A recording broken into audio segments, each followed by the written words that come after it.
இந்த மாதிரி வந்து மடிச்சு கொடுத்துட்டு நம்ம பார்டரில் இருக்க ஒரு எண்டில், ஏன்னா இது கொஞ்சம் பெரிய பார்டர்னால நம்ம டைரெக்டாக எடுத்து பிளேஸ் பண்ண வேண்டாம்.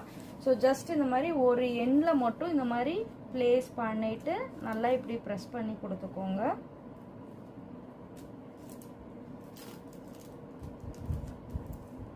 ஸோ இப்படி பிளேஸ் பண்ணி கொடுத்துட்டு நல்லா இந்த மாதிரி ப்ரெஸ் பண்ணிவிடுங்க. ப்ரெஸ் பண்ணதுக்கப்புறம் வந்து பார்த்திங்கன்னா ஸ்டிக்கர் ஷீட் இப்படி திருப்பிக்கோங்க. திருப்பிட்டு இந்த ஒயிட் ஷீட் நம்ம அடிச்சிருக்கோம் இல்லைங்களா, அந்த ஒயிட் ஷீட்டை வந்து ரொம்பவே ஸ்லோவாக ஃப்ரம் டாப் டு பாட்டம் போர்டுக்கு ஸ்ட்ரைட்டாக இருக்க மாதிரி, க்ராஸாக இருந்தால் கொஞ்சம் கரெக்ஷன் பண்ணிக்கோங்க.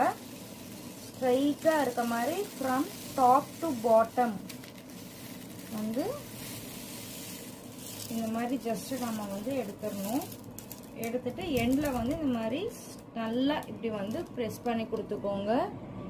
ஸோ இப்படி வந்து நம்ம